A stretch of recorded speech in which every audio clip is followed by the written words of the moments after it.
तो जो आप मूवीज देखते हो उसमें जनरली जब एक इधर इसको अदरवाइज मत लेके सोच लीजिएगा। जब आप मूवीज देखते हो तो वहां पे आपने ये पर्टिकुलर चीज वॉच की होगी कि सर पर्टिकुलर जब दो पर्टिकुलर गर्लफ्रेंड बॉयफ्रेंड रहते हैं तो उनके गर्लफ्रेंड या बॉयफ्रेंड ने एक दूसरे को छोड़ दिया तो वो अपनी पर्टिकुलर हाथ की नसें काट लेते हैं, देखा होगा।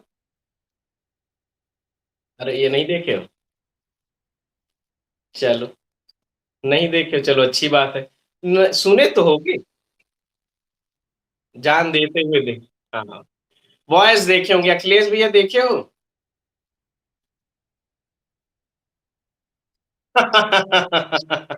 चलिए अच्छी बात है। देखिए, अगर हम लोग बात करें इस पर्टिकुलर ब्लड सिस्टम की जहां पे हमारी बॉडी में जो ब्लड फ्लो करता है वो आर्टरीज, वेन्स और कैपिलरीज के थ्रू ट्रेवल करता है। अब आपने ये जो पढ़ना है वो क्या पढ़ना है, पहले आर्टरीज के बारे में पढ़ लीजिए, फिर वेन्स, फिर कैपिलरीज के बारे में, वो भी कीवर्ड के थ्रू, जिससे आपको एक साइड से याद हो जाए। आर्टरीज के लिए जो वो कीवर्ड है वो है एसीपी, यानी additional commissioner of police. ACP means होता है आर्टरीज कैरी प्योर ब्लड, यानी जब भी बात होगी कि आर्टरीज कैसा ब्लड कैरी करता है तो आर्टरीज कैरी करता है कैसा ब्लड, प्योर ब्लड। इसके बाद आर्टरीज के लिए कहा गया है कि आर्टरीज ऑलवेज थिक वॉल्ड, यानी आर्टरीज हमेशा कैसी रहती है, थिक वॉल्ड होती है, यानी उनकी जो वॉल होती है काफी ज्यादा हाइट थिकनेस की पाई जाती है। उसके साथ साथ आर्टरीज की जो प्रेजेंस है हमारी बॉडी में मसल्स के पास, यानी डेप्थ ऑफ द मसल्स पाई जाती है। ये तीन चीजें आपको याद रखनी है। अब इसके बाद वेन्स पे आते हैं। वेन्स के लिए जो कीवर्ड है वो है वीआईपी, वेरी इंपॉर्टेंट पर्सन नहीं। वेन्स कैरी इम्प्योर ब्लड, यानी ये कैसा ब्लड कैरी करती है, ये आर्टरीज हमारा कैरी करेगा प्योर ब्लड और वेन्स कैरी करेगा कैसा ब्लड, इम्प्योर ब्लड। अब आगे सुनिएगा, जब आर्टरीज थिक वॉल्ड है तो ये इसी का अपोजिट हमारा वेन्स कैसा होगा, दे आर थिन वॉल्ड। ये कैसे होंगे, थिन वॉल्ड स्ट्रक्चर। अब एक हमारा डेप्थ ऑफ द मसल्स पाया जाता था और ये कैसा पाया जाएगा, upper side of the muscles, यानी हमारे स्किन के पास में पाया जाएगा। ठीक। अब सुनिए, प्योर ब्लड और इम्प्योर ब्लड क्या होता है, कोई बता पाएगा?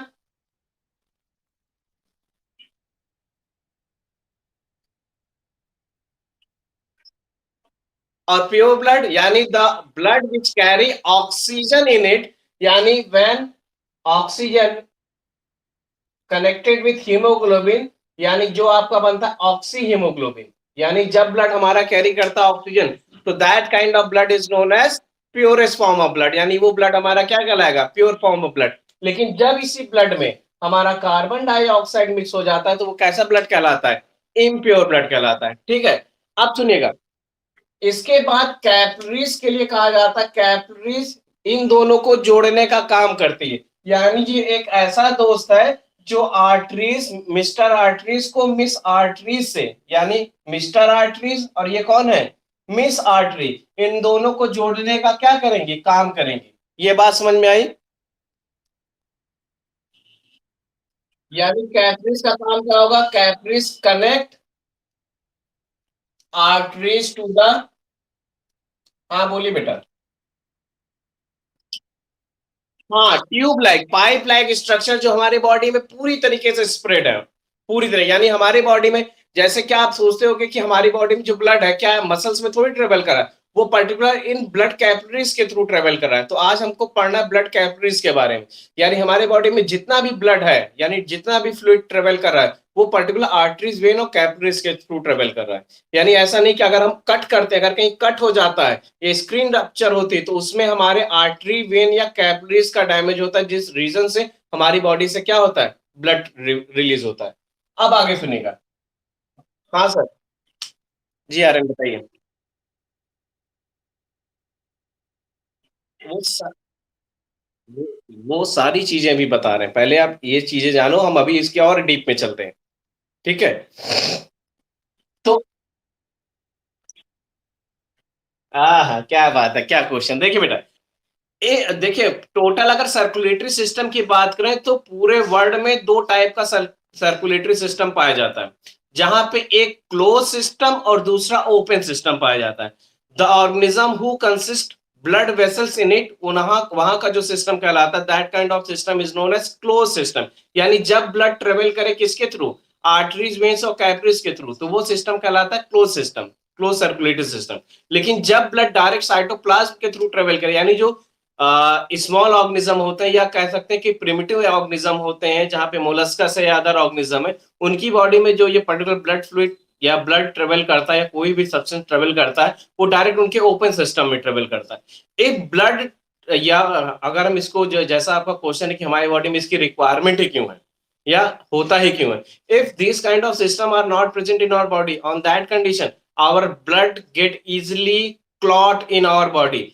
यानी हमारे बॉडी में हमारा जो ब्लड है ये बहुत जल्दी क्या हो जाएगा, क्लॉट हो जाएगा। क्योंकि अगर बॉडी में ब्लड जो है वो पर्टिकुलर वेन्स आर्टरीज के थ्रू ट्रेवल कर रहा है, जहां पे ऑक्सीजन, कार्बन डाइऑक्साइड या हमारे एंटी कोगुलेंट सब्सटेंस अवेलेबल है, यानी आयंस अवेलेबल है, तब ये क्या करेगा, क्लॉट नहीं, क्लॉट में जम जाना। लेकिन अगर यही ब्लड बाहर आ गया, यानी डायरेक्ट हमारे ब्लड वेसल्स की जगह डायरेक्ट मसल्स के थ्रू फ्लो करने लगा, तो हमारे मसल्स में क्या हो जाएगा, स्टिक हो जाएगा। जिस कारण से जब भी कभी हमारे ब्लड वेसल्स या ब्लड कहीं ना कहीं क्लॉट हो जाता है, तो हार्ट अटैक आने के, यानी कार्डियक अरेस्ट, जिसे हार्ट अटैक आप लोग कॉमन टर्म में कहते हैं, वो आने की प्रोबेबिलिटी क्या हो जाती है, बढ़ जाती है। तो अगर हमारे बॉडी में ये आर्टरीज, वेन, कैपिलरीज ना होती, तो हम आज सरवाइव ही ना कर रहे होते। वंदना सिंह।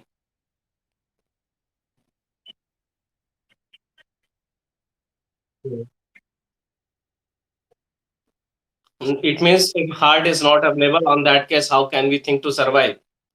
देखिए, जब हार्ट का टॉपिक हम लोग स्टार्ट करेंगे, तो वहां बताया जाता है कि heart possess 4 chamber in their heart, and that's why our body having double circulatory system. यानी हमारी बॉडी में जो हार्ट है वो 2 बार ब्लड को टेक करता है, जिसके बाद वो पंप करके बॉडी के डिफरेंट डिफरेंट सेगमेंट में सेंड करता है। यानी अगर हार्ट ना होता, तो हमारी बॉडी में जो ब्लड का ट्रांसपोर्टेशन है, और ब्लड आपकी बॉडी में क्या कर रहा है, वो आपकी बॉडी में ट्रांसपोर्टेशन कर रहा है, टेम्परेचर मेंटेन कर रहा है, ऑस्मो रेगुलेशन कर रहा है, प्रोटीन सब्सटेंस को सब ट्रेवल करा रहा है, और उसके साथ साथ पैथोजेंस को रोकने का काम कर रहा है। ये बहुत सारे फंक्शन है ब्लड के। तो अगर ये भैया ना होता, तो हम लोग जो आज, हाँ, आज हम लोग का बॉडी स्ट्रक्चर ही अलग होता, हम लोग सर्कुलेशन की बात ही ना सोच रहे होते, इतना ज्यादा वेल डेवलप ऑर्गेनिज्म होता ही ना। क्योंकि ब्लड जो ट्रेवल कर रहा है वो हार्ट के थ्रू ट्रेवल कर रहा है। जैसे आप लोग कहते हो ना कि हम फलाने के, जैसे आप लोग मूवीज में देखते हो, आप लोग नहीं सोचते हो, अखिलेश को छोड़ करके, कि कहते हैं हम उनके लिए सोच रहे थे तो दिल में दर्द होने लगा। ऐसा कुछ नहीं होता है। किसी के लिए सोचने से हमारे बॉडी में, हार्ट में कोई भी पेन नहीं होता। When our body having any kind of pathogens or any kind of impurities, that time only our heart having pain, वो पर्टिकुलर पेन होता है। और उस पेन जब होता है, तो ऐसे मूवीज में आपने देखा होगा कि हार्ट पकड़ के ऐसे बैठ गए, नहीं, वो हमारे लेफ्ट साइड के, यानी लेफ्ट आर्म के लोअर लिम, यानी अंडर आर्म में पेन होता है, और सीने में दर्द नहीं होता, वो लोअर आर्म में होता है। क्या भैया, दर्द एक्चुअली एसिडिटी के कारण होता है। जब हमारे left side of chest cavity, जैसे आपने पढ़ा था कि यहाँ पे स्टमक पाया जाता है, तो वहां पे बर्निंग सेंसेशन होता है। बर्निंग सेंसेशन होने के कारण से हमें थोड़ा सा पेन होता है, क्योंकि हम अपनी बॉडी को सबसे ज्यादा लाइक करते हैं, पसंद करते हैं कि हमारी बॉडी को स्क्रैच भी न लगे। अगर आप देखिए, कभी भी आपको चोट लगी हो, तो आप दर्द से नहीं रोते हो, आप उस पर्टिकुलर वुंड को देख के रोते, अरे भैया हमारा जो स्किन है, यहाँ पे हमने तेल लगाया था, क्रीम लगाया था, पाउडर लगाया था। नहीं भैया, दर्द से कभी नहीं रोते हैं, एक चीज जान लीजिए। अगर आप देखिए दर्द से अच्छा, मैं एक एग्जांपल लेके चला हूँ। साइकिल चलाई बेटा, साइकिल चलाते हुए गिरी जरूर होगी। गिरने के बाद क्या होता है, जब आप गिरते हो साइकिल से, तो उसके बाद अगर आपको चोट नहीं दिखी, तो आप नहीं रोते। रोते हो कभी? मेरी बात तो सुनो पहले।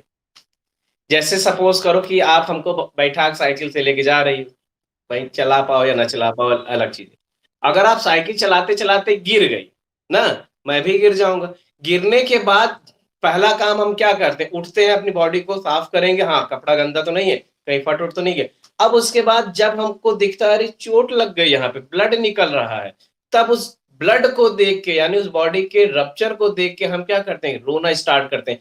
पेन तब हमें दिखता है जब वो बॉडी ऑर्गन क्या होता है, डैमेज होता है। अदरवाइज अगर हम देखो कभी क्या होता है, कुछ लोग गिरते हैं, बॉडी का ऑर्गन डैमेज हो जाता है, टूट जाता है, लेकिन जब तक उस बॉडी ऑर्गन को नहीं देखते तब तक उनको पेन फील नहीं होता, यानी इंस्टेंट फॉर्म में पेन नहीं होता। लेकिन जब उसको बॉडी टेम्परेचर डाउन होता है तब हमको, जब ऑर्गन को डैमेज फॉर्म में देखते तब हमें पेन स्टार्ट हो जाता है। ऐसा नहीं कि हमारे बॉडी में न्यूरॉन सिस्टम डैमेज हो जाता है, इंस्टेंट टाइम में यानी suddenly short period of time में जो हमारी बॉडी का एड्रेनलिन ग्लैंड है, जो एड्रेनल का सिक्रीशन करता है, जो रिलैक्सिंग हार्मोन्स है, वो हमारी बॉडी को सडन पीरियड ऑफ टाइम में तुरंत क्या करना चाहता है, रिलैक्स करना चाहता है।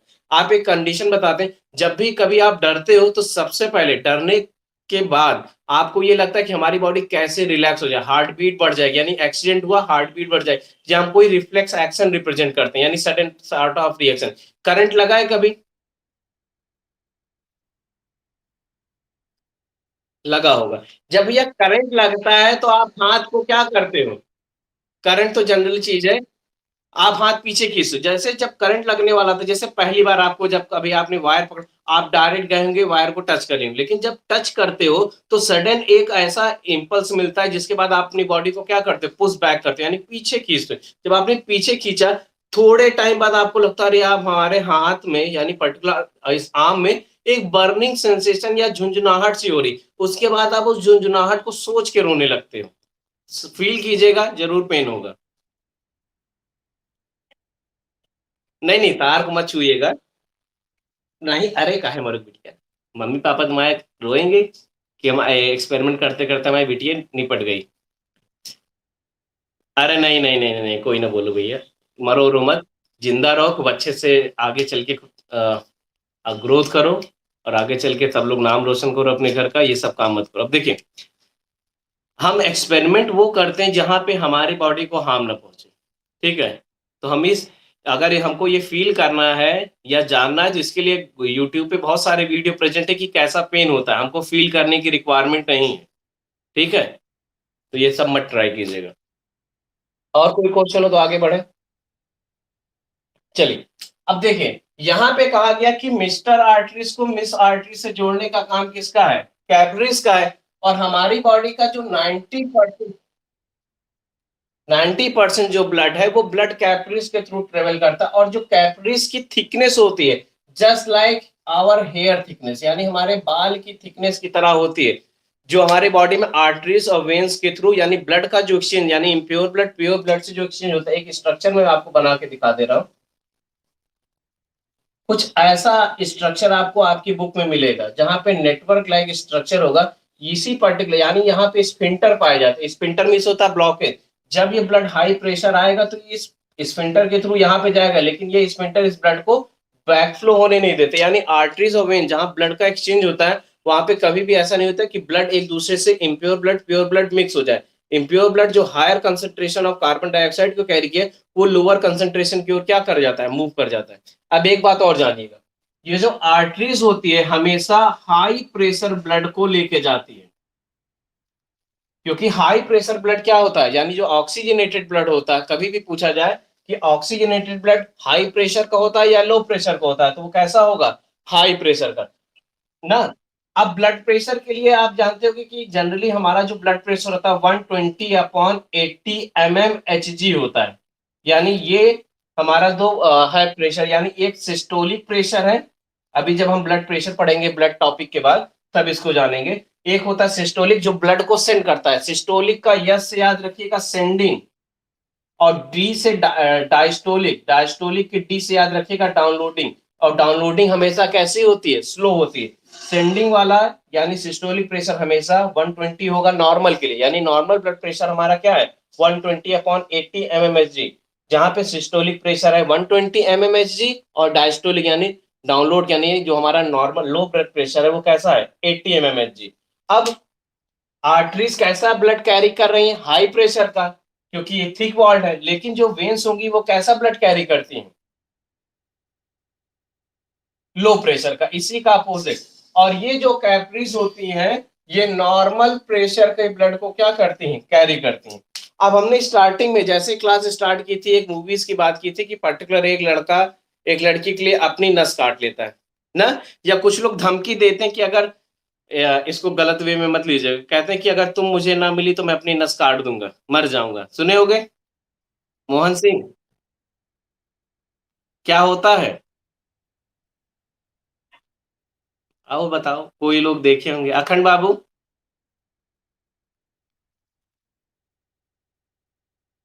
है कि नहीं है? क्या होता है?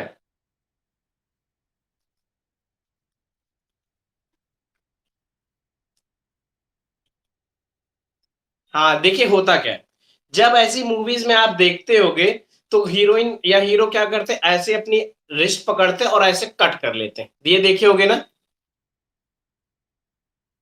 बोलो हाँ। ना अब ऐसे कट कर लेते हैं। तो आपने ये जाना कि जो हमारी आउटर स्किन होती है, वहाँ पे ब्लड कैपिलरीज़ और वेन्स पाए जाती हैं। क्योंकि जो हमारी आर्टरीज़ होती हैं, वो बहुत ही डेप्थ ऑफ द मसल्स पाई जाती हैं। यानी अगर किसी को मरना है, खूब अच्छे से रगड़ के यानी ब्लेड से या नाइफ से या किसी भी सब्सटेंस से अपने रिस्ट को अगर काटेगा यानी बहुत डेप्थ काटेगा तभी आर्टरीज़ डैमेज होगी क्योंकि आर्टरीज़ जो है हाई प्रेशर का ब्लड कैरी करती है क्योंकि अगर ये कैपिलरीज या वेन्स कटेगा तो ब्लड बहुत धीरे से निकलेगा और बहुत जल्दी क्या हो जाएगा क्लॉट हो जाएगा इससे किसी भी पर्सन की डेथ नहीं होगी लेकिन अगर आर्टरीज कट गई यानी क्या हुआ बेटा सुभाष आगे होती है लेकिन जनरली लोग कट कहाँ करते हैं centre of the hand centre of the hand पे जब कट करते हैं तो जनरली बहुत ही डेप्थ पे नहीं कट करते हैं आर्टरीज तो पर्टिकुलर यहाँ पे अवेलेबल है लेकिन उसको अगर आप देखिए यहाँ पे आपको देखो डिफरेंट डिफरेंट कलर का दिखता है अगर आप देखिए अपनी रिस्ट को देखेंगे तो आपको ब्लू ना कल जैसे अभी एक बच्चे ने कहा था कि हमें ये आर्टरी जैसे आर्यन ने शायद पूछा था कि हमें वो ग्रीन कलर की क्यों दिखती है ब्लड तो इसका आर्यन तुम ही पूछे थे ना ये कि ग्रीन कलर का क्यों दिखता है ब्लड तो हमारा रेड इन कलर है ना तो लेकिन देखिए जब आर्टरीज को कट करेंगे यानी ज्यादा डेप्थ में कट होगा तभी हमारे किसी भी पर्सन की डेथ होने के चांसेस बढ़ते हैं अदरवाइज डेथ होने के चांसेस बिल्कुल भी नहीं होते कोई कुछ पूछ रहा है हम्म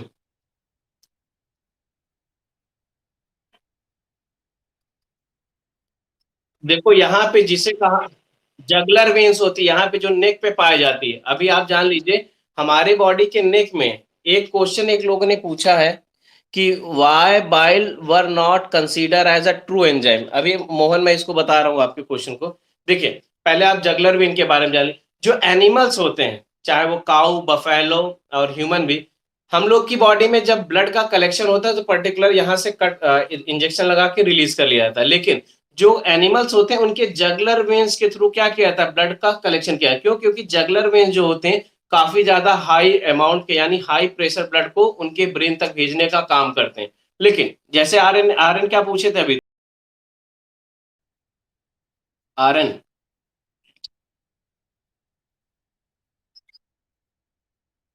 देखिए आर्टरीज के कट होने से आर्टरीज जब कट होगी जैसे आप जानते हैं कि आर्टरीज हमेशा ऑक्सीजनेटेड ब्लड और प्योर ब्लड कैरी करती है और जो कि हाई प्रेशर से निकलता है अगर कट होगा तो ऊजिंग एक टर्म होता है ऊजिंग ऊजिंग क्या होता है आपके घर में पाइप वगैरह होगी पाइप देखो कभी कभी एक छोटा सा एक्सीडेंट होने से उसमें से पानी फव्वारे की तरह निकलता है ना कब निकलता है जब वो मेन मोटर से कनेक्टेड हो उस पर्टिकुलर फव्वारे के रूप में अगर पानी निकल रहा है तो उसको ऊजिंग कहते हैं अगर ऊजिंग के फॉर्म में भी हमारे बॉडी से ब्लड निकल रहा है तो वो धीरे धीरे क्या करेगा बॉडी में ऑक्सीजन की डिफिशियंसी कर सकता है लेकिन अगर वेन्स कट हुई है वेन्स क्या करता है लेस अमाउंट में लेस प्रेशर का ब्लड कैरी कर रहा है जब लेस प्रेशर का ब्लड कैरी कर रहा है तो अगर वहां पे ऊजिंग का सिस्टम तो बिल्कुल भी नहीं हो पाएगा अगर आप देखिए कभी जब चोट लगती कट लगता है तो ब्लड फ्लो में नहीं बहता धीरे धीरे स्लिप करके फ्लो होता है यानी अगर उसके फ्लोट होने की बात किया जाए तो धीरे धीरे फ्लो करता है लेकिन अगर कभी आर्टरीज किसी की डैमेज जैसे मूवीज में दिखाते हैं ना पेट में चाकू मारे फव्वारे की तरह पानी का यानी ऐसी कंडीशन में उनकी आर्टरीज डैमेज हुई है क्योंकि मूवीज से भी हमको बहुत सारी चीजें सीखनी चाहिए ऐसा नहीं कि केवल हम देखें हीरो हीरोइन डांस कर रहे हैं हम उसमें साइंस इम्प्लांट कर सकते हैं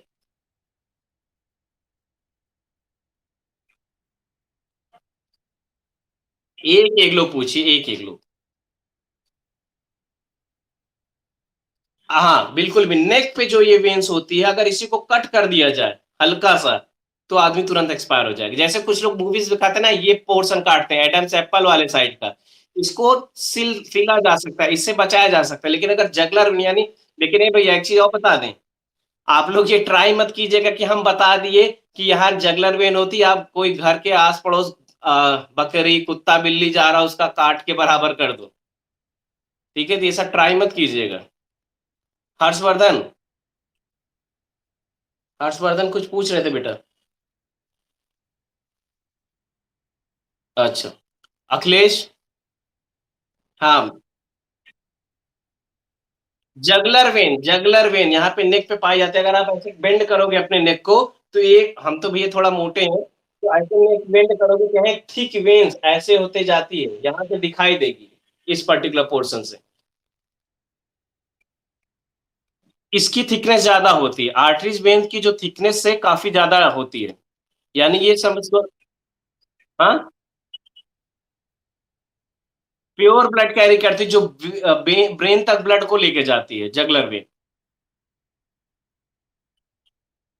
नहीं, भैया जगलर वेन्स इसका नाम है। क्या हुआ शुभांश? शुभांश केशरवानी।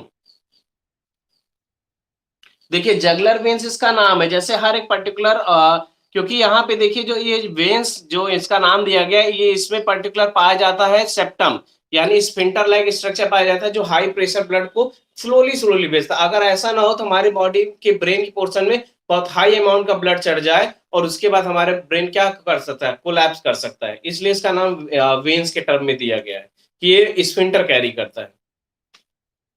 और पूछिए। हाँ।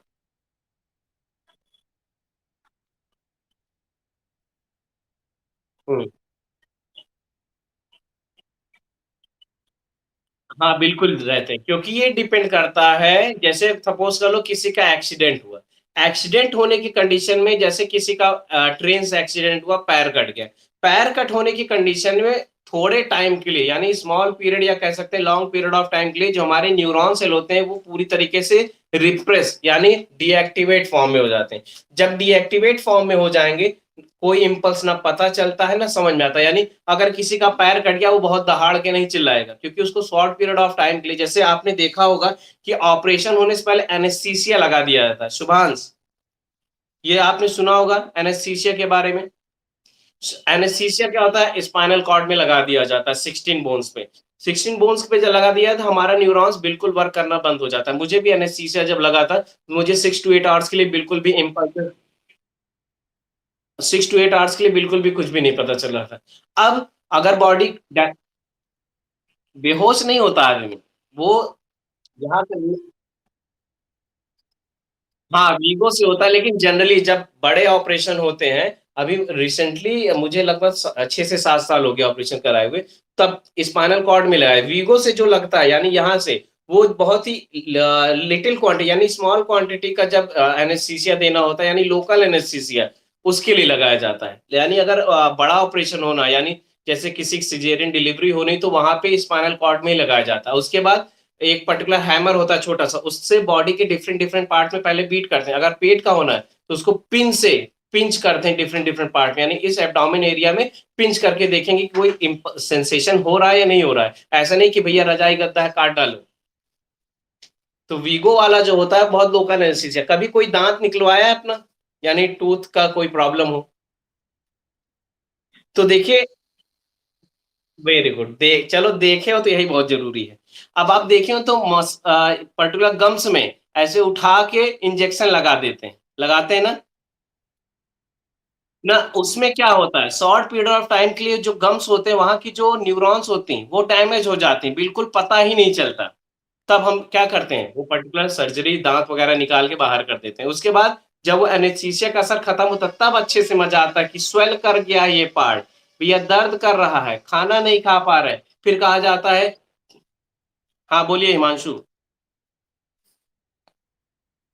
जी जी तो कहा जाता है भैया कि ऐसे कंडीशन में जो भी जैसे कि शुभांश के यहाँ डॉक्टर हैं तो वहाँ पे उनके फादर डॉक्टर है, तो वो ये सारी चीज़ों से बहुत ज़्यादा फ़ैमिलियर होंगे कि एनेस्थीसिया जब टीथ में लगाया गया या पर्टिकुलर किसी जैसे स्टिचेज़ लगाए जाते हैं, सर में चोट लग गई, तो वहाँ पे स्टिचेज़ लगाने के लिए कभी भी एनेस्थीसिया का यूज़ नहीं किया जाता। पता है क्यों? शुभांश, पता है आपको कि एनेस्थीसिया क्यों नहीं लगाया जाता? पैरालाइज़ हो जाएगा अगर ब्रेन के यानी नेक के पोर्शन में जैसे आप मूवीज़ में देखते हो ना ऐसे गर्दन में इंजेक्शन लगा दिए। अगर इस पर्टिकुलर पोर्शन में यानी नेक के पोर्शन में जहाँ पे आप ब्रेन जब पढ़ोगे, अगर मेडुला ऑब्लोंगेटा के पोर्शन में कभी भी इंजेक्शन एनेस्थीसिया लगा, तो वो पर्सन तुरंत कोलैप्स करके पैरालाइज़ हो जाएगा और ये भी हो सकता है कि उस पर्सन की सडन डेथ भी हो सकती है। भैया ऐसा इसलिए होता है कि यही जो ब्रेन है हमारे बॉडी में पूरे न्यूरॉन सिस्टम को ट्रेवल कराता है। यानी जो ब्रेन इम्पल्सेस को इनटेक कर रहा है, ये जो पर्टिकुलर हमारा पोर्शन है न्यूरॉन का, ये इसी स्पाइनल कॉर्ड के थ्रू बॉडी के डिफरेंट डिफरेंट सेगमेंट में ट्रेवल कर रही है। अगर आपको चुटकी काटने से फील होता है ना, तो ये इम्पल्सेस यहाँ से काटने के बाद ब्रेन में जाता है, ब्रेन उसको नैनो सेकंड में फिर से यहाँ भेजती है। लेकिन जो पैरालाइज हो जाता है उसको किसी भी टाइप का इम्पल्सेस फील नहीं होता। क्यों? क्योंकि न्यूरॉन सेल डैमेज हो जाती है। ठीक है, अब इसी पे आते हैं अपने पुराने टॉपिक पे। देखिए आज आपने पढ़ा किसके बारे में? आर्टरीज, वेन और कैपरीज। फिर से मैं रिपीट कर दे रहा हूं। आर्टरीज के लिए कीवर्ड क्या है? एसीपी। वीआईपी के लिए क्या, वेन्स के लिए क्या है? वीआईपी। आर्टरीज के लिए आपने जाना कि arteries carry pure blood, they are thick walled, they are present depth of the muscle, they carry high pressure blood. यहां तक कोई दिक्कत?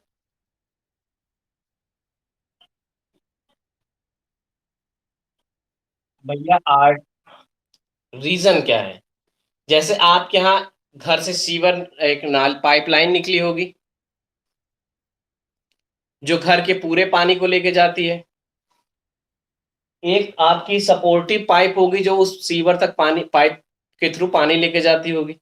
तो हमारी बॉडी में जो हाई प्रेशर का ब्लड का ट्रेवल हो रहा है, जब इससे ये रिसर्च हुई कि आर्टरीज, वेन और कैपरीज की प्रेजेंस देखी गई, तो वहां पे यही देखा गया कि आर्टरीज हमेशा क्या कर रही है? प्योर ब्लड के जाए। एक्सेप्शन से एक है, यानी एक अपवाद भी है जो पर्टिकुलर हमारा आएगा उसमें किडनी में।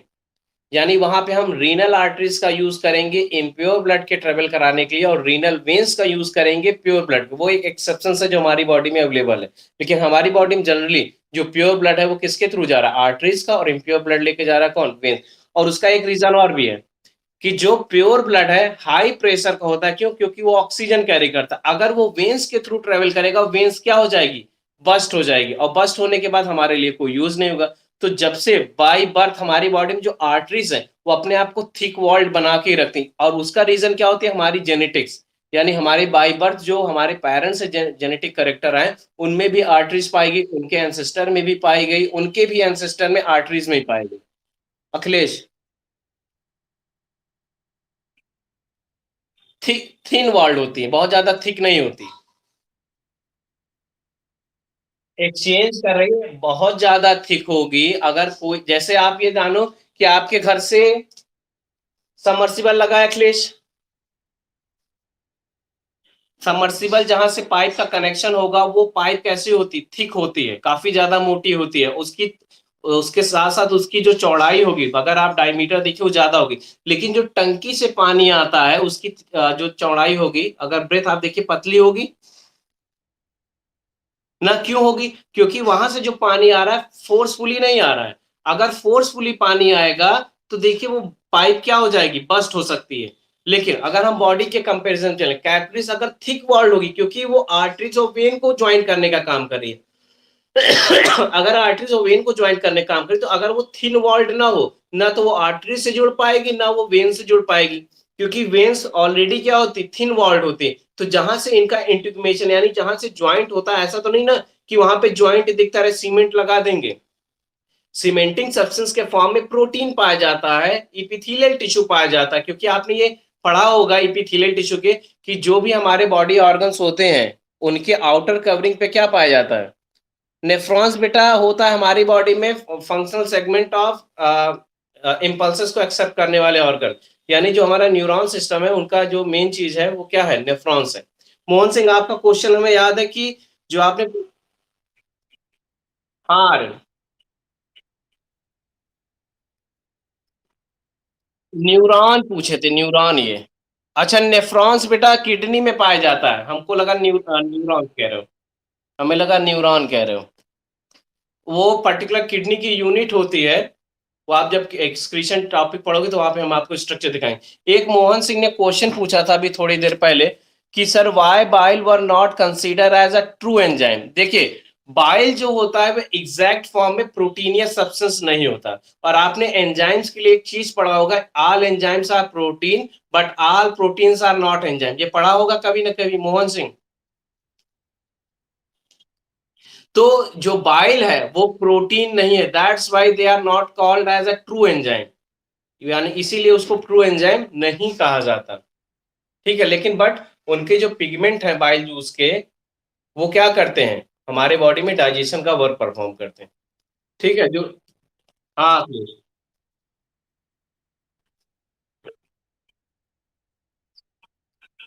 किसकी? ब्लड की रिक्वायरमेंट? ब्लड की रिक्वायरमेंट हमारे बॉडी के हर सेल में होती है, क्योंकि ब्लड जो है वो, अगर आप देखिए आरबीसी सेल हीमोग्लोबिन को कंसीडर करती हैं ना। आरबीसी सेल जो हीमोग्लोबिन को कंसीडर करती है वो रिस्पिरेटरी पिगमेंट की तरह काम करती है, वो ऑक्सीजन को लेके जाती है। और ऑक्सीजन जाएगा तो वहां पे क्या करेगा, जैसे सपोज करो इस आर्म में, मेरे आर्म में ऑक्सीजन की रिक्वायरमेंट है, तो उसको कैरी कौन करेगा? ब्लड कैरी करेगा, ब्लड का हीमोग्लोबिन पार्ट कैरी करेगा। अगर ब्लड यहाँ पे ना जाए तो ना यहाँ पे वाटर की अवेलेबिलिटी हो पाएगी, ना यहाँ पे ऑस्मो रेगुलेशन हो पाएगा, ना यहाँ पे ग्लाइकोलिसिस हो पाएगी, ना यहाँ पे एंजाइम और प्रोटीन की अवेलेबिलिटी हो पाएगी, क्योंकि हमारी बॉडी में डिफरेंट। हाँ अखिलेश बोलो। भैया, स्किन में पाया जाता है पोर्स, आउटर स्किन में पोर्स पाया जाता है।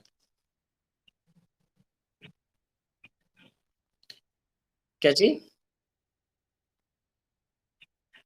भैया स्किन सेल से बनी है, लेकिन आपने टिश्यू पार्ट पढ़ा है जहां पे आपने ये जाना है कि tissue are the group of cell, जिसमें एक इपिथेलियल टिश्यू पढ़ा था। इपिथेलियल टिश्यू जो हमारे बॉडी के आउटर कवरिंग पे या किसी भी ऑर्गन के आउटर कवरिंग पे पाया जाता है। ये पढ़ा था ना आपने, ना? हाँ, जिसमें कोलोमनर इपिथेलियम, स्क्वामस इपिथेलियम या ग्लैंडुलर इपिथेलियम। तो स्क्वामस जो इपिथेलियम है, जो पोरस स्ट्रक्चर होती है, जो हमारे स्किन पे पाई जाती है, जहां पे पर्टिकुलर स्वेट ग्लैंड पाया जाए। अब आप देखिए बॉडी के डिफरेंट डिफरेंट सेगमेंट पे स्वेटिंग होती है, लेकिन कुछ ऐसे भी ऑर्गन्स है जहां पे स्वेटिंग नहीं होती है। कोई ऑर्गन बताओगे? हम्म।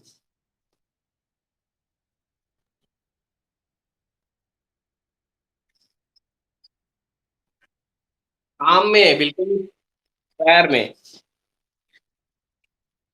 हम्म, यही दो ऑर्गन होता है, बाकी पूरे बॉडी में स्वेटिंग होती है। कहाँ?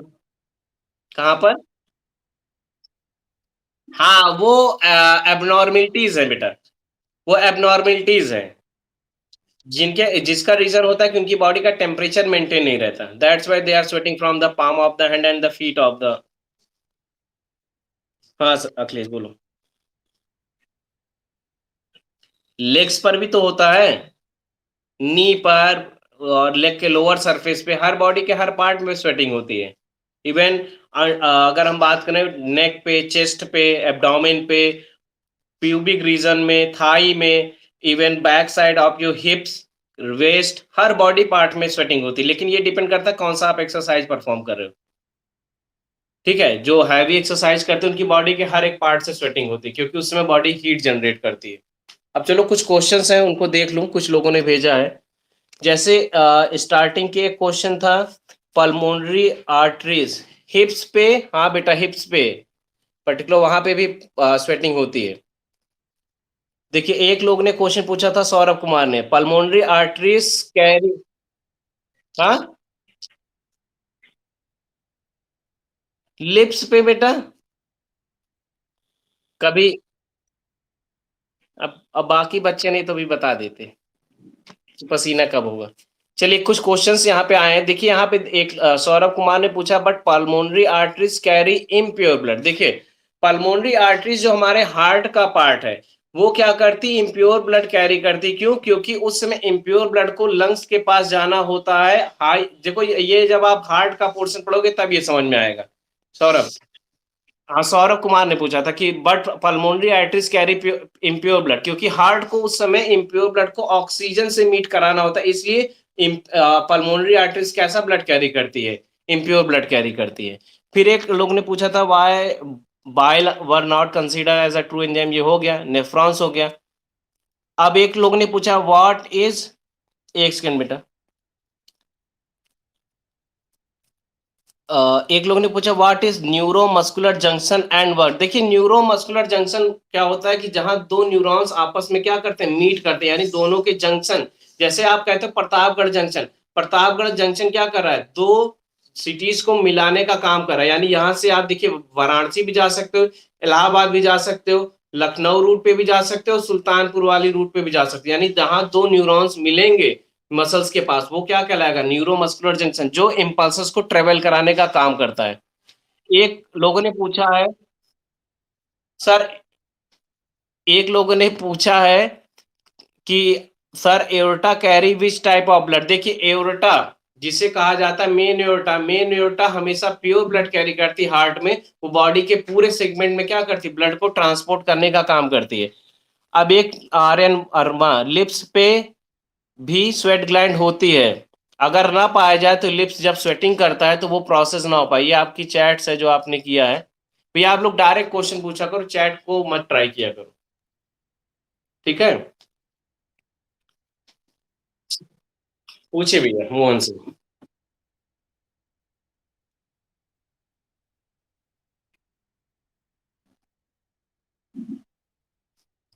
हाँ लेकिन आपने, आप सुनिए, आपको मैंने एक और प्रॉपर्टी बताई है कि enzymes are proteinous in nature, ठीक। प्रोटीनियस इन नेचर वाले जो सब्सटेंस होंगे वो ट्रू एंजाइम की कैटेगरी में होंगे, लेकिन जो प्रोटीनियस नहीं है, यानी बाइल जो हमारा वो प्रोटीनियस इन नेचर नहीं है, तब जब प्रोटीनियस इन नेचर नहीं तो क्या वो ट्रू एंजाइम की कैटेगरी में आएगा?